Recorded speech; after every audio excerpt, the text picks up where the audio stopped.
Bueno, buenas tardes para todos. Mi nombre es Luisa María Pereira, soy residente de primer año de ginecología y obstetricia. Y el día de hoy vamos a empezar con el módulo de infecciones perinatales, empezando por toxoplasmosis. Mi tutora para la charla es la doctora María Adelaida Vélez, ginecóloga y obstetra, especialista en medicina materno-fetal y docente de nosotros del posgrado. Entonces, en cuanto al contenido de la charla, vamos a iniciar primero con unas generalidades, después vamos a hablar del agente causal, su ciclo de vida, la epidemiología, los factores de riesgo, las manifestaciones clínicas, tanto maternas como fetales, el diagnóstico, el tratamiento y finalmente unas conclusiones. Entonces, bueno, la toxoplasmosis es una infección zoonótica causada por el Toxoplasma gondii. Su huésped definitivo son los felinos, su huésped intermediario somos los mamíferos. Y esta infección por lo general se transmite en la infancia y en la adolescencia. Su prevalencia aumenta con la edad y cobra gran importancia cuando ocurre por primera vez durante la gestación, dado que puede transmitirse de la madre al feto, ocasionándonos la toxoplasmosis congénita. Entonces, en cuanto al agente causal, es el Toxoplasma gondii, que es un parásito protozoario intracelular obligado que pertenece a la familia apicomplexa, que lo caracteriza es que va a tener un organelo único llamado complejo apical, que es el que le va a permitir la entrada a la célula. Es de la clase Sporosea y de la subclase Coccidia. Este va a estar en tres formas o tres estadios.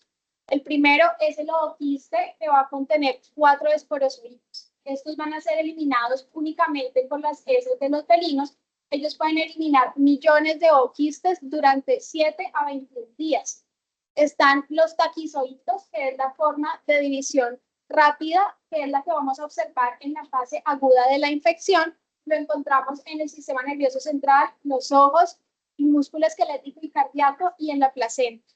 Y el bradizoito, que es la forma de crecimiento lento, que se observa en los quistes de tejido, lo vamos a ver en el cerebro, músculo esquelético y músculo cardíaco. Se conocen 3 genotipos de toxoplasma. El primero y el segundo están asociados a toxoplasmosis congénita y el tercero a infecciones en animales. El primero es mayor distribuido en Brasil, Colombia y Perú, el segundo en Norteamérica y en Francia y el tercero en África. Y los 3 genotipos los podemos encontrar en Sudamérica, en México y Argentina. El primero está más relacionado a mayor virulencia y el segundo a pacientes con SIDA. En cuanto al ciclo vital, el toxoplasma va a tener 2 ciclos vitales, uno de reproducción sexual y uno de reproducción asexual. El de reproducción sexual, que es el que vamos a iniciar, se da únicamente en los felinos. Entonces, los felinos eliminan ooquistes no esporulados al medio ambiente. Para que se conviertan en infecciosos tienen que pasar por un proceso de esporulación que tarda de 1 a 5 días en el medio ambiente. Después los felinos consumen esos ooquistes ya esporulados y se genera la infección. Estos ooquistes van hacia el intestino del felino y se liberan los esporozoitos. Después van a hacer una diferenciación entre las células sexuales, que son el microgametocito y el macrogametocito, que se convierten en microgameto, que es el masculino, que va a tener un flagelo que va a ser el que le va a permitir desplazarse hacia el macrogameto, que es la femenina, y generan la fecundación, dando origen a la gametogonia, después al cigote y finalmente a los ooquistes no esporulados. Y en cuanto al ciclo de vida de reproducción asexual que se da en los mamíferos, entonces el felino elimina los ooquistes no esporulados al medio ambiente, se esporulan en el medio ambiente y son consumidos por los diferentes mamíferos, ya sea por aguas contaminadas o por frutas y verduras contaminadas. También pues, van hacia el intestino del mamífero, donde se liberan los esporozoitos. Estos esporozoitos entran a la célula y a los macrófagos por medio de penetración activa, forman una vacuola parasitaria donde hacen una replicación repetida y finalmente generan la lisis celular, donde se van a liberar los taquizoitos hacia el torrente sanguíneo para generar infecciones en otros tejidos. En los mamíferos que tienen una adecuada respuesta inmune, se va a generar una respuesta inflamatoria, que es la que nos va a ocasionar la sintomatología. Y finalmente se da la contención de estos taquizoitos por medio de quistes de tejidos y ahí se convierten el taquizoito en bradizoito, que es la forma de replicación lenta, y estos pueden persistir pues durante toda la vida siendo bradizoitos, a menos de que el mamífero tenga una inmunosupresión. Se pueden romper esos quistes de tejido se convierten nuevamente en taquizoides y generan una reinfección. Y esta imagen pues también es bastante chévere porque nos muestra los demás también mecanismos de transmisión, como lo son los trasplantes, las transfusiones sanguíneas y la vía transplacental. En cuanto a la epidemiología, la toxoplasmosis es la enfermedad parasitaria de mayor prevalencia a nivel mundial. Sin embargo, la prevalencia varía de acuerdo a la región investigada. Esta puede variar de un 10% a un 90% según la región que investiguemos. En cuanto a la toxoplasmosis en mujeres en edad reproductiva, en Colombia la incidencia es de 2 por 1000 mujeres en edad reproductiva, y en cuanto a la toxoplasmosis congénita, la incidencia es de 0.4 por 1000 recién nacidos vivos. Sin embargo, esta también pues varía según cada región, aquí propiamente en Colombia. Entonces, en Antioquia tienen una tasa de 2.4 casos de toxoplasmosis congénita por 1000 recién nacidos vivos, y en Quindío aumenta 5.2 por 1000 recién nacidos vivos. La seroprevalencia pues también varía según cada región. En Quindío es de un 36%, en Valle del Cauca es del 46%, y en el Cauca de un 63.6%. Y en Colombia en general esta varía de un 30 a un 60%. Y hay un estudio que se publicó en el 2023 que buscaron la seroprevalencia en el nororiente colombiano, donde encontraron que la seroprevalencia era de un 46%, y lo que hicieron fue como mirar los factores de riesgos asociados que tenían los pacientes. Entonces encontraron que el consumo de carne mal cocida era un factor de riesgo en el 54.1% de los pacientes, el consumo de agua de grifo en el 48.6%, en el consumo de leche cruda de cabra o de vaca un 39.6%, y la convivencia con gatos un 23.4%. Entonces, esos van a ser nuestros factores de riesgo: el consumo de carne mal cocida, la ingesta de aguas contaminadas, la ingesta de agua de frutas o verduras contaminadas, el consumo de leche de cabra no pasteurizada, el contacto con gatos jóvenes y las transfusiones. En cuanto a las manifestaciones clínicas, estas no varían como en la población en general. El 90% de las pacientes van a ser asintomáticas y el 10% van a presentar síntomas leves como fiebre, malestar general, sudoración nocturna, mialgias, hepatosplenomegalia, coriorretinitis y linfadenopatías cervicales, que son el signo más común. Estas pueden ser de forma y consistencia variada, pero lo que los caracteriza es que no son supurativas y son no dolorosas. Y ya en las pacientes que tienen algún grado de inmunosupresión pueden presentar síntomas más severos como encefalitis, miocarditis, neumonitis, polimiositis y hepatitis. Y ya propiamente de las embarazadas también tienen riesgo de aborto espontáneo en un 0.5%, de parto prematuro, de bajo peso al nacer y mortalidad perinatal en un 1 al 2%. Para eso traigo este estudio que fue publicado en el 2022, que su objetivo fue evaluar si la toxoplasmosis congénita aumenta el riesgo de parto prematuro. Ellos hicieron una revisión sistemática en esas bases de datos entre 1950 hasta 2019. Incluyeron 7 artículos, de los cuales 2 eran casos y controles y 5 eran estudios de cohorte. Y como lo podemos ver ahí en la tabla, pues las muestras fueron variadas. Y ellos lo que hicieron fue como comparar los pacientes que tuvieron toxoplasmosis con parto prematuro, las que no tuvieron toxoplasmosis pero sí parto prematuro, las que tuvieron toxoplasmosis y no parto prematuro, y las que no tuvieron ni toxoplasmosis ni parto prematuro. Y ellos encuentran que no establecen una asociación entre la toxoplasmosis congénita y el parto prematuro, y lo asocian a la heterogeneidad de la detección, los tratamientos administrados en los diferentes pacientes y las incidencias informadas de toxoplasmosis congénitas en los distintos continentes a lo largo de los 69 años. Entonces, pues, ellos concluyen que con base a los resultados dispares de estos 7 artículos, no se puede estimar la incidencia del parto prematuro en mujeres embarazadas infectadas por Toxoplasma gondii, y que como la incidencia de la toxoplasmosis congénita varía en continentes, este parásito sigue siendo una amenaza para las mujeres embarazadas a nivel mundial, lo que hace necesario realizar estudios de cohorte prospectivo multicéntricos diseñados para investigar asociaciones clínicas claves como la transmisión vertical y el parto prematuro. Y antes de hablar de las manifestaciones clínicas fetales, traigo esta diapositiva para que miremos el riesgo de transmisión comparado con las secuelas.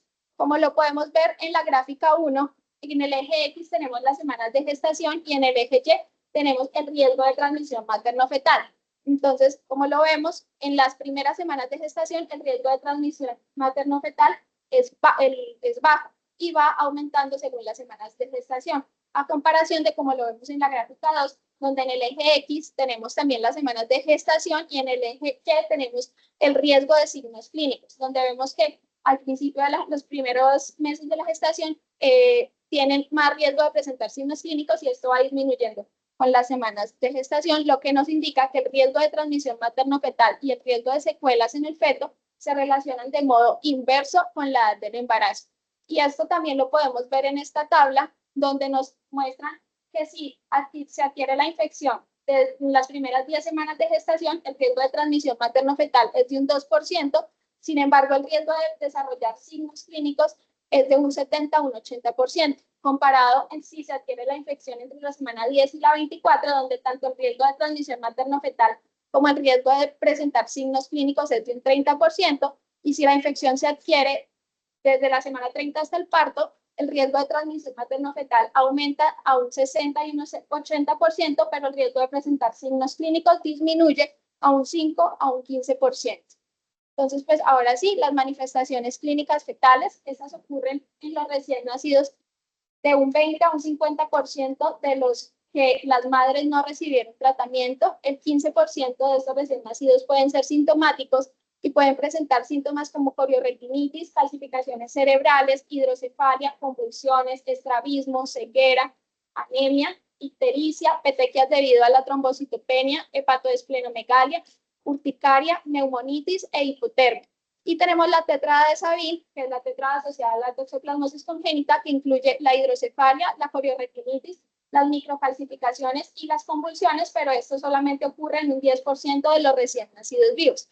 El otro 85% pues van a ser subclínicos, sin embargo, si no los tratamos, si no tratamos a los recién nacidos vivos, en su infancia el 75% de ellos pueden presentar coriorretinitis y el 50% de ellos daños cerebrales. Ya para hablar del diagnóstico, pues lo primero sería el tamizaje. Como la prevalencia varía según cada región, pues también el tamizaje es diferente en cada región. La COG y la Sociedad de Ginecólogos y Obstetras de Canadá no recomienda tamizar a las gestantes de bajo riesgo. Sin embargo, en países de alta prevalencia como Francia y como Colombia, se tamizan a todas las gestantes, y en Colombia, pues nos regimos por la resolución 3280, que nos dice que se deben tamizar a todas las gestantes en el caso de desconocer su estado de infección por toxoplasma. Entonces, el principal diagnóstico va a ser el diagnóstico serológico, donde tenemos los anticuerpos IgG que nos hablan de infección crónica. Estos se elevan las primeras 2 semanas de la infección, tienen un pico entre el primer y segundo mes y van a persistir positivos durante toda la vida. Y hay que tener en cuenta que los anticuerpos IgG van a atravesar la placenta, por lo que cuando tenemos un recién nacido que tenga los anticuerpos IgG positivos, pues no confirman diagnóstico porque estos pueden ser anticuerpos maternos. Tenemos los anticuerpos IgM que nos hablan de una infección aguda. Estos se elevan la primera y la segunda semana de la infección, se hacen negativos dentro de los 5 meses hasta el año. Sin embargo, hay pacientes que persisten con los títulos de anticuerpos IgM positivos durante más de un año. Hay reportados casos que pacientes con más de 12 años con los anticuerpos de IgM aún positivos. Entonces, cuando los tenemos positivos, nos podemos encontrar en 3 escenarios. Que sea una IgM verdaderamente positiva en una paciente que tiene una infección reciente, que sea una IgM verdaderamente positiva, pero que sea una infección crónica en la que nunca se disminuyeron los anticuerpos IgM, o que sea una IgM falsamente positiva, que en este caso, si hacemos una prueba confirmatoria, pues va a salir negativa. Tenemos también la prueba de avidez de IgG. Esta prueba lo que hace es diferenciar las infecciones adquiridas recientes de las crónicas. Entonces está el antígeno va a tener unas proteínas que se llaman epítopos, que son las que van a ser reconocidas por el anticuerpo. Entonces, al principio, esos anticuerpos se unen a esos epítopos de una manera débil, y esa unión entre el anticuerpo y el epítopo es a lo que vamos a denominar afinidad. Entonces, cuando nos hablan de una afinidad baja, nos hablan de que la infección es aguda, y cuando hay una afinidad alta, nos hablan de una infección crónica. esta prueba lo que usa es como un desnaturalizante natural, que es la urea, que en el caso de presentar la baja afinidad, pues va a romper los enlaces entre el anticuerpo y los epítopos. Tenemos también los anticuerpos IgA, que estos nos hablan también de una infección aguda, tienen un curso similar a los anticuerpos IgM y son más sensibles para el diagnóstico de toxoplasmosis congénita. Y esta es como una tablita resumen donde vemos que se da la infección. Lo primero que se eleva son los anticuerpos IgM, que los IgA tienen un patrón similar a los anticuerpos IgM, que los IgG se elevan y quedan pues, persistentemente positivos durante toda la vida, y que el test de avidez al principio tiene una avidez baja y va a ir aumentando con el tiempo. En cuanto al diagnóstico fetal, el gol estándar pues, es la reacción de cadena de polimerasa, se hace por medio de la amniocentesis, y esta se hace cuando la edad gestacional es mayor de 18 semanas. Y otro factor a tener en cuenta es que se tiene que hacer más de 4 semanas desde que sospechamos la infección materna. Tiene una sensibilidad del 64% y una especificidad del 100%, lo que nos indica que una PCR positiva nos confirma el diagnóstico, pero una PCR negativa no lo descarta. Tenemos también el diagnóstico histológico, que lo que busca es la demostración de los quistes tisulares. Raramente se ven los taquizoitos en el tejido o el extendido de fluidos corporales fetales o placentarios, y esto se puede hacer por medio de diferentes coloraciones, como la coloración de Wright-Giemsa o la técnica de inmunoperoxidasa, que ha demostrado ser más sensible y específica para la detección de los quistes de tejido. Sin embargo, esta no se recomienda de rutina. Tenemos también el diagnóstico ecográfico, donde podemos ver la dilatación de los ventrículos laterales, la hidrocefalia, las calcificaciones intracraneales, el aumento del grosor placentario, la hepatodesplenomegalia, ascitis, restricción de crecimiento intrauterino y microcefalia. Siendo la hidrocefalia y las calcificaciones intracraneanas los hallazgos más comunes, sin embargo no son patognomónicos de la enfermedad, por lo que siempre se requieren los exámenes serológicos maternos para confirmar el diagnóstico. Y en esa imagen que vemos ahí, pues podemos ver la hidrocefalia. Tenemos también estas imágenes donde vemos una neurosonografía. En la primerita imagen, en la A, vemos la dilatación de los ventrículos. En la imagen B y en la C vemos las microcalcificaciones por debajo del cuerpo calloso, y en la imagen D las microcalcificaciones difusas. Y en estas imágenes de aquí vemos las microcalcificaciones a nivel abdominal.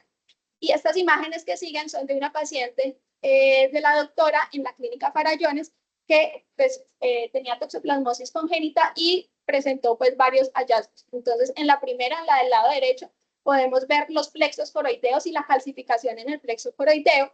En la del lado izquierdo podemos pues, ver las flechas que nos apuntan las microcalcificaciones cerebrales.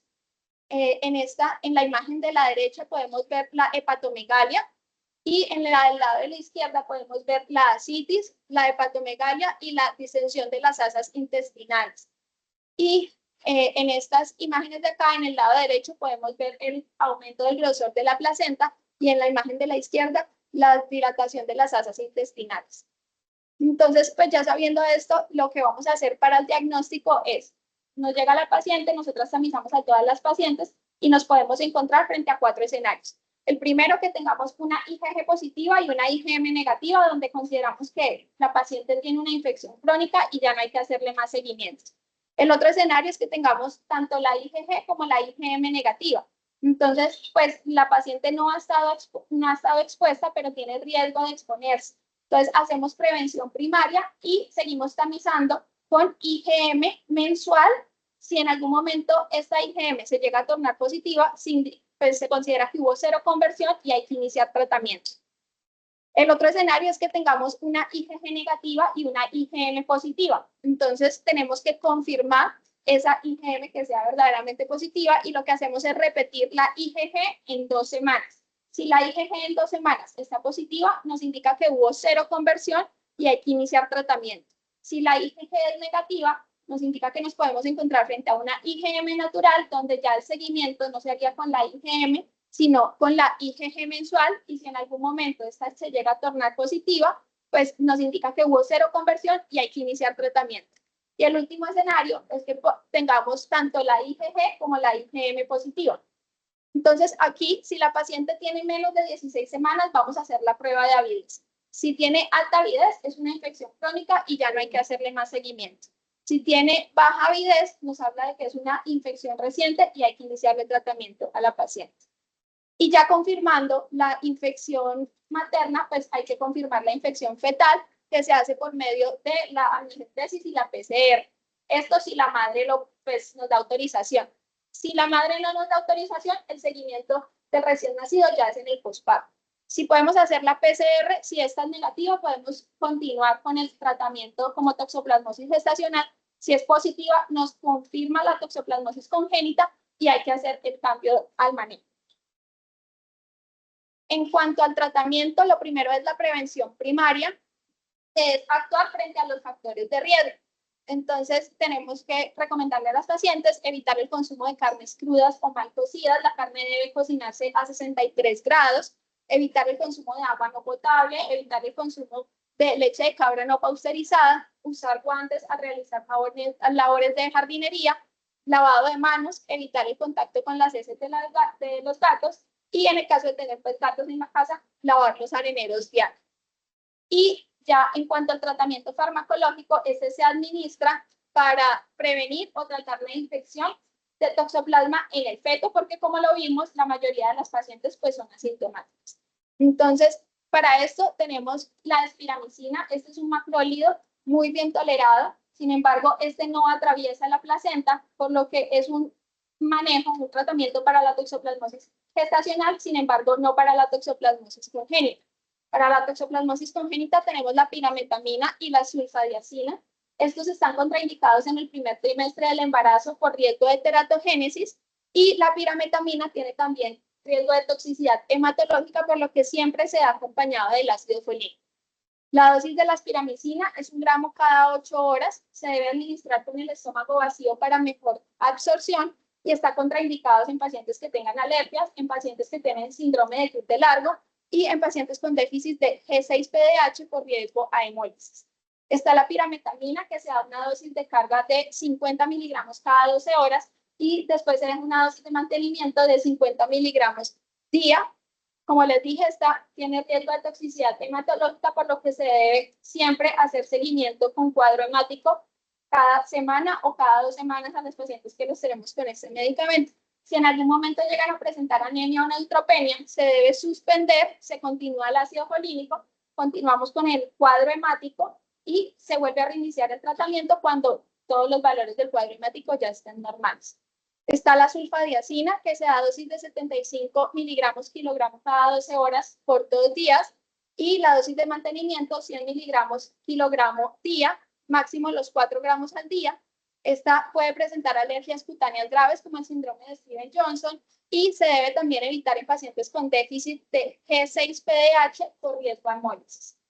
Tenemos el ácido folínico, que se da dosis de 10 a 20 miligramos día. Y acá en Colombia, también para el tratamiento de toxoplasmosis congénita, tenemos esta opción que es el Falsidar, que es un antimalárico, que es la pirametamina 25 miligramos más la sulfadoxina 500 miligramos. Se dan 3 tabletas cada 4 días, más el ácido folínico diario. Y esta es como ya el resumen. Entonces, confirmamos la infección materna y la paciente tiene menos de 18 semanas, entonces iniciamos la espiramicina por todo el embarazo o hasta confirmar la infección fetal. Entonces, esto lo podemos hacer, pues hay que hacerle seguimiento ecográfico a las pacientes. Si en algún momento llega a tener alguna alteración en la ecografía que nos indique toxoplasmosis congénita, se hace el cambio a sulfadiazina, pirametamina y ácido folínico. Lo otro es, pues, le hacemos la PCR a las pacientes. Si la PCR es positiva, nos confirma la infección y hay que hacer el cambio a la pirametamina, sulfadiazina y el ácido folínico. Y otras guías, pues, también recomiendan que se puede iniciar, si la paciente tiene más de 24 semanas, no iniciar de una vez, pues, no empezar por la espiramicina, sino iniciar de una vez la pirametamina, la sulfadiazina y el ácido folínico. Otras opciones de tratamiento es cambiar la espiramicina por la acitromicina cada 24 a 48 horas.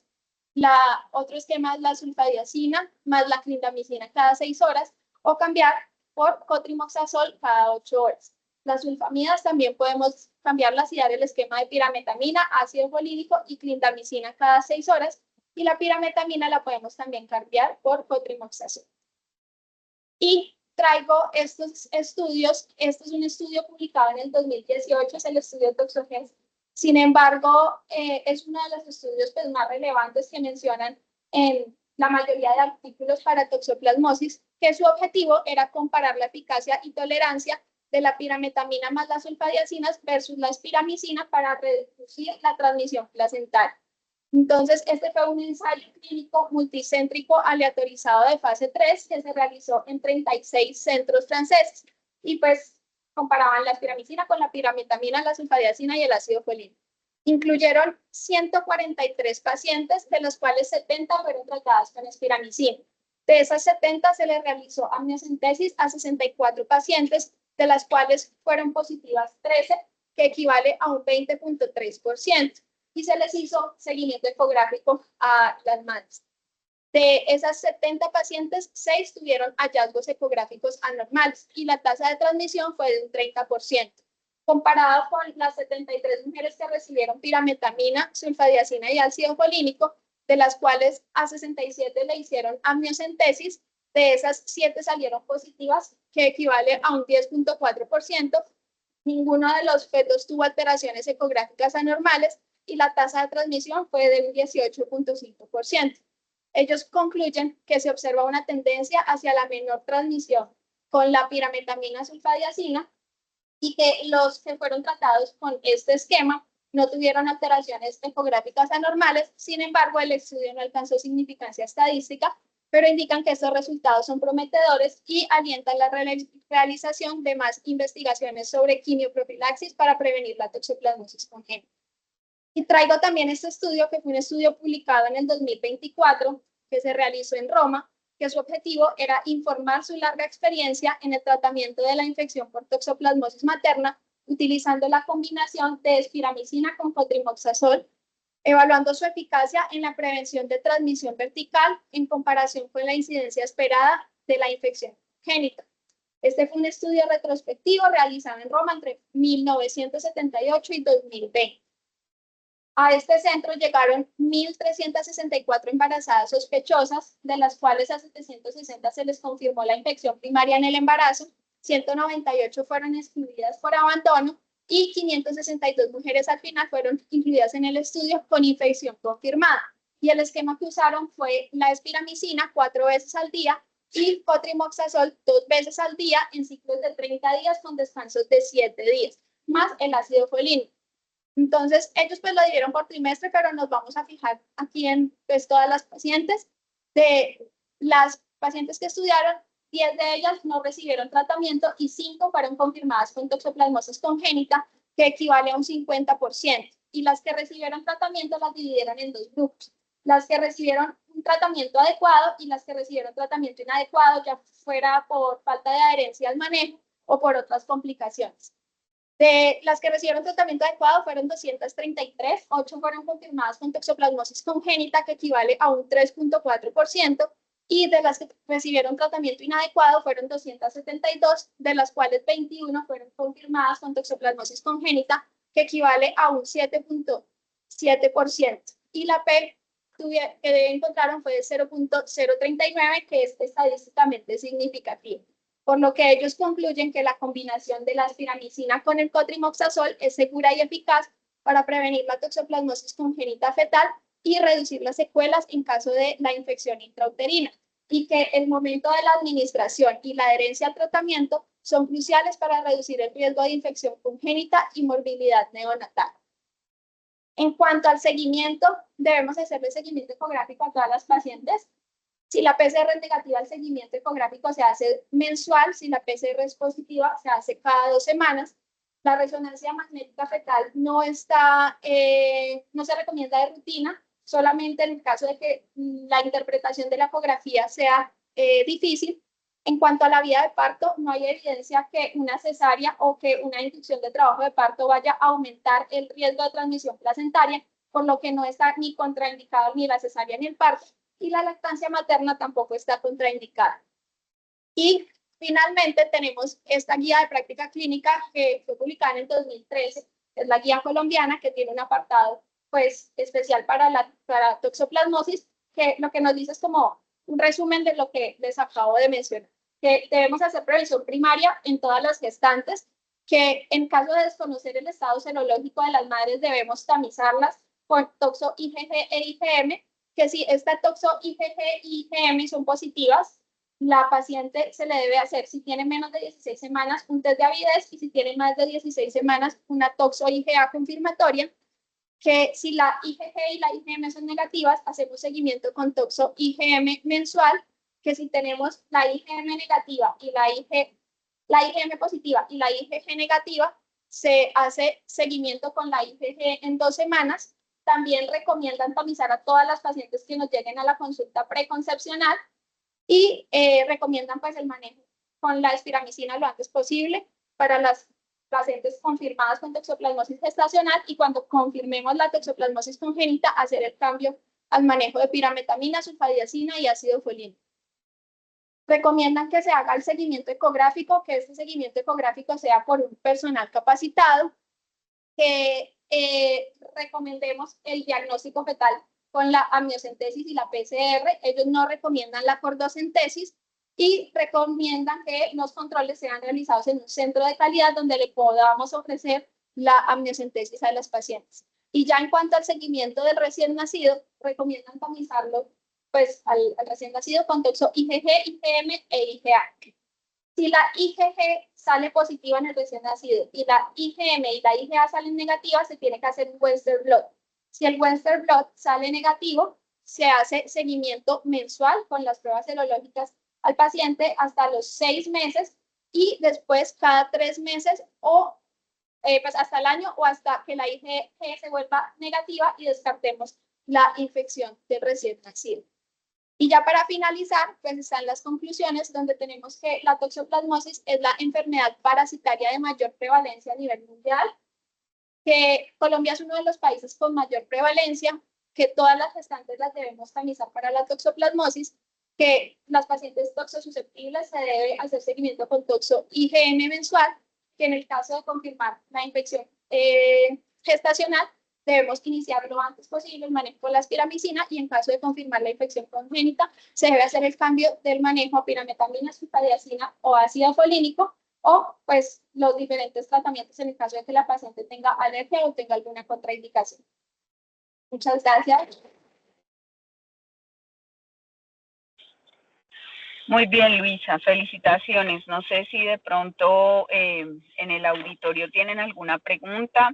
De todas maneras, quiero primero disculparme contigo, de verdad era la mejor intención, pero no contaba con que estuviera cerrada la entrada a Cali, un solo carril, ahí estuve media hora.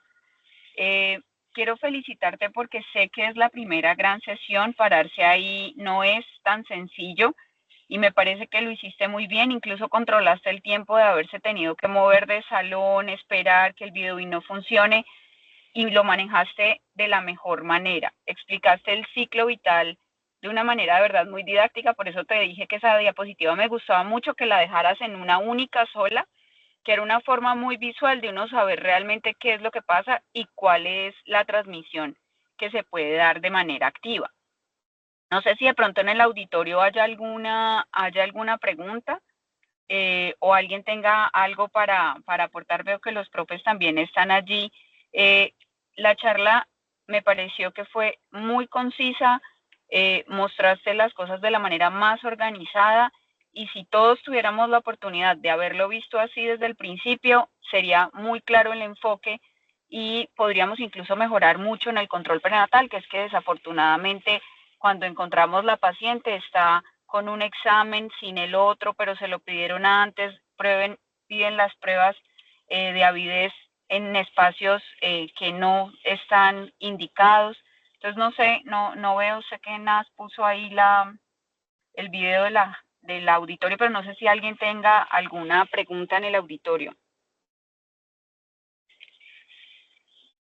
Aquí el tema de la toxoplasmosis es algo que es muy discutido como en la práctica clínica. Entonces, por ejemplo, nosotros encontrábamos Manu Pereira en particular, y era que la paciente tenía IgG negativa e IgM positiva. En ese caso, pues la mayoría de ginecólogos tomaron la decisión de pedirse de viabilidad. Entonces, ¿qué piensan los de esa conducta? Ya lo saben. tenía 17 semanas, tenía IgG negativa y IgG positiva. O sea, lo que dice sería repetir la IgG para ver si hay seroconversión. Es Se decir, le pidió, pero quieren solicitarle test de avidez. Entonces, ¿qué piensas del test de avidez? el test de avidez se hace es cuando la IgG y la IgM son positivas. Porque si la IgG es negativa, pues nunca hubo una seroconversión. Porque lo más importante ahora ahí en este caso es que la avidez es de IgG. O sea, la avidez es de IgG y es a lo que entrábamos en la discusión, pues para. Profesor Ángel. Sí, buenas tardes. Buenas tardes, profe. Hola, Doc. Bueno, felicitaciones, Luisa y María Adelaida, por la charla. Pues en cuanto a la presentación, muy buena, excelente, muy concisa. Recomendaciones, utilizar como, no sé, los recursos didácticos, el cursor, porque cuando mostraba las imágenes y de pronto decía, ahí vemos que a la derecha, a la izquierda, aquí vemos las... Pues realmente tú lo estás viendo, pero de pronto los que estamos como acá no veíamos como el cursor de pronto. En cuanto a la parte didáctica, es una cuestión como más bien de forma, pero excelente. De fondo, el contenido, la charla, muy buena.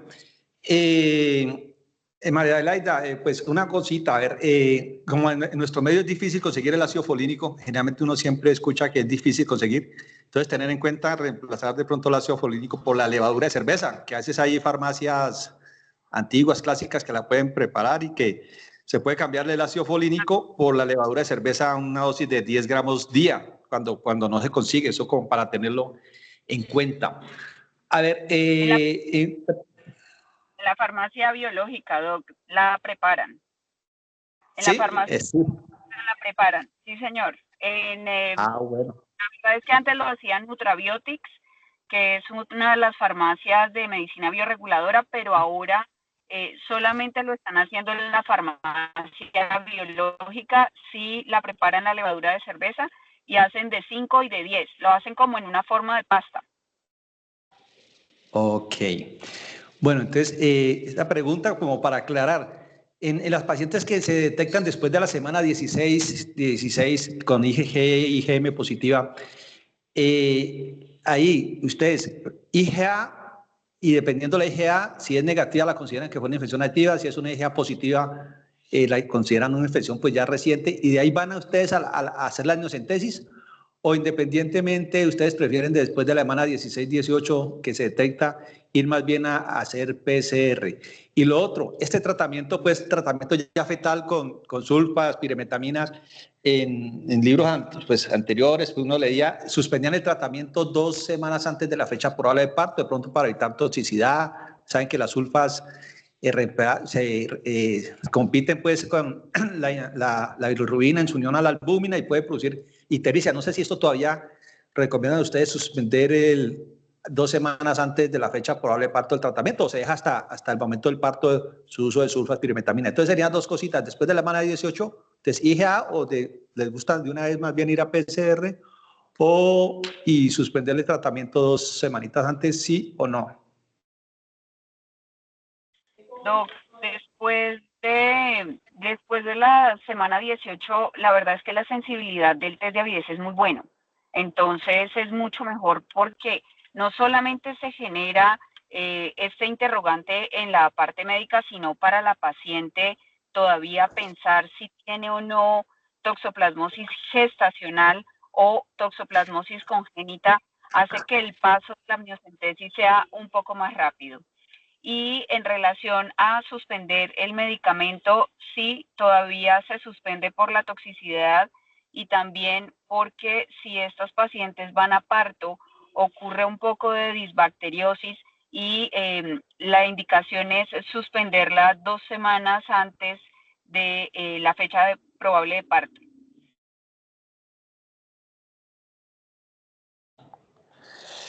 Entonces, la IgA, o sea, la interpretación después de la semana 18, por ejemplo, lo que recomienda la guía es la IgA. IgA, entonces ahí sería la interpretación. IgA negativa, infección antigua, IgA positiva, o sea, esa es la parte como que que me gustaría como aclarar. ¿Por qué recomienda la guía pedir la IGA después de la semana 18 y no de una vez a amniocentesis? O sea, es como la pregunta, la duda ahí. No. Luisa, devuélvete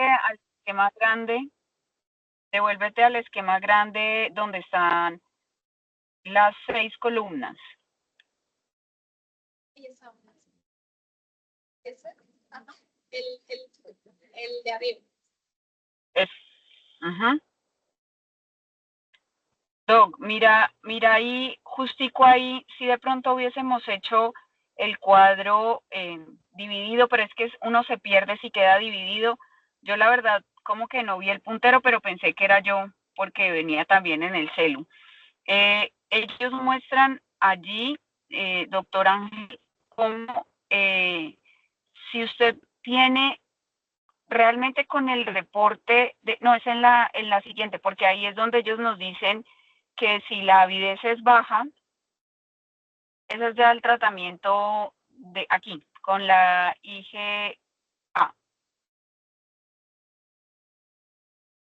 Sí, es que esa es la del neonato, Luisa, regrésate, porque si la PCR es positiva, definitivamente está dado el diagnóstico, pero si uno tiene duda, justo en esa semana, entre la semana 16 y 18, ellos dicen que se debe pedir el IgA, doc. Si el IgA es negativo, entonces... Hola. Siga, profe, siga. Ok, regresa en la anterior, no, es ahí. Eso es lo que recomienda aquí. Esta es la que recomienda la guía. Después de la semana 16, la IgA.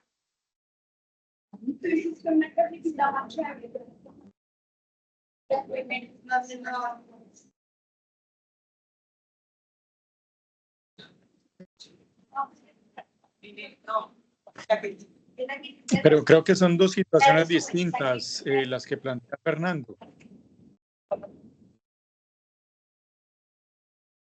Porque una es si usted ya pasó o tiene ya 16 semanas, entonces mire, doc, que ahí la guía dice que si IgG e IgM están positivas, haga el test de avidez. Pero si es menor a 16 semanas, ahí es cuando usted pregunta si se hace mejor test de avidez que IgA. No, PCR2 versus IgA. Es decir, después de semana 18 vamos a una IgA o vamos y ganamos tiempo de una vez haciendo una PCR en líquido amniótico. Esa es la pregunta. La guía dice que se debería hacer la IgA, pero en la práctica clínica uno toma la amniocentesis para hacer la prueba de PCR. Sí, pero es que eso es lo que uno observa en la mayoría de los, sí, cuando uno revisa esas pacienticas que se dan la mayoría de amniocentesis por seguridad, no sé si por la especificidad de la prueba, por todo. Sí, esa era como la pregunta. La sensibilidad muy alta. Acuérdense que la sensibilidad termina siendo el 100, la especificidad termina siendo el 100%, entonces hace que la prueba de verdad sea importante y le da también esta parte de tranquilidad a la paciente de saber si está con una toxoplasmosis congénita o no es una toxoplasmosis congénita, porque al final es lo que le da más el diagnóstico en cuanto a que haya riesgo de que realmente el feto esté verdaderamente enfermo. Aunque creo que en la charla, creo que me cansé de escuchar que la PCR cuando es positiva pues da un diagnóstico, ¿cierto? Pero cuando es negativa creo que no nos descarta de todas maneras que el feto no esté comprometido. Por eso no dejamos de usar la espiramicina. Ok. Ok, bueno, listo. Gracias. Muy amable. Felicitaciones. Gracias. Bueno, gracias.